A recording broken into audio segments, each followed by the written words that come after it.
வணக்கம். Jayanthi tips and videos. இன்றைக்கி திருவாதிரையை பற்றி பார்ப்போம். ஆருத்ரா தரிசனம் என்று நடராஜர் அபிஷேகம் முடிந்து வெளியே புறப்பாடாகி மக்களுக்கு காட்சி கொடுப்பது தான் ஆருத்ரா தரிசனம்.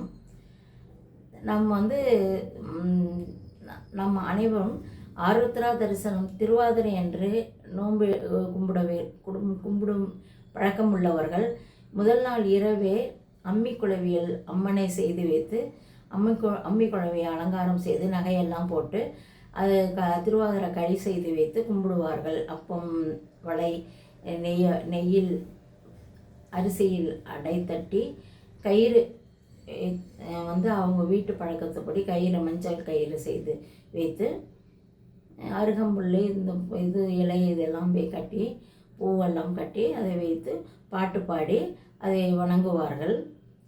இந்த மாதிரி பழக்கமெல்லாம் இல்லாதவர்கள் அம்மி குழவி வைத்து அதற்கு மஞ்சள் குங்குமம் நகை போட்டு பூ வைத்து விளக்கேற்றி வைத்து இந்த களி மட்டும் கிண்டி வைத்து சாமி கும்பிடுவார்கள். இவர்கள் காலை தரிசனத்தன்னைக்கும் கும்பிடுவது பழக்கம். ஆகவே அந்த மாதிரி பழக்கம் இருப்பவர்களும் கும்பிடலாம்.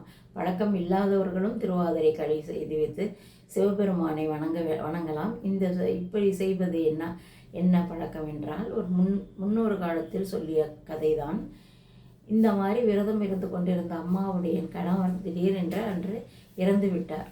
அவங்களால் விரதம் நோக்க முடியவில்லை, என்ன செய்வது என்று தெரியவில்லை. ஆனால் சிவபெருமானை நினைத்து அந்த திருவாதிரை விரதத்தை செய்யாமலும் இருக்க முடியவில்லை. உடனே எழுந்து தன் கணவனை வெள்ளை துணியால் போற்றி வைத்துவிட்டு அதுக்கப்புறம் தலைக்கு குளித்து விட்டு சுத்தம் பண்ணி சாமி வீடும் சுத்தம் பண்ணி விளக்கேற்றி வைத்து திருவாதிரை களி செய்து வைத்து சாமி கும்பிட்டார்களாம்.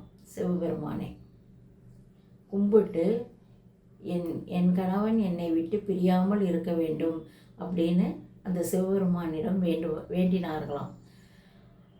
அந்த வேண்டி அவர்கள் எழுந்து இந்த கயிறை எடுத்து கட்டியவுடன் அந்த இறந்து கிடந்த அவர் கணவர் எழுந்து விட்டாராம். ஆகவே தான் திருவாதிரை மிக சிறந்த பூஜை என்று தெரியும். ஆகவே அனைவரும் திருவாதிரை கும்பிடுவோம். சில பேருக்கு பழக்கம் இல்லை. இப்போ எங்கள் வீட்டில் கூட பழக்கம் இல்லை. ஆனால் திருவாதிரை களி செய்து வைத்து சாமி மட்டும் கும்பிட்றதெல்லாம் எந்த தப்பும் கிடையாது. மற்றபடி வேறு ஏதாவது பூஜையெல்லாம் செய்கிற பழக்கம் இருந்தால் தான் அந்த மாதிரி செய்யணும். அந்த மாதிரி களி மட்டும் கிண்டி வச்சு நம்ம சாமி கண்டிப்பாக கும்பிடலாம். நம்ம கணவர் நல்லா இருக்கணுன்றதுக்காக இந்த பூஜையை கட்டாயம் செய்து சாமி கும்பிடுங்கள். நன்றி, வணக்கம்.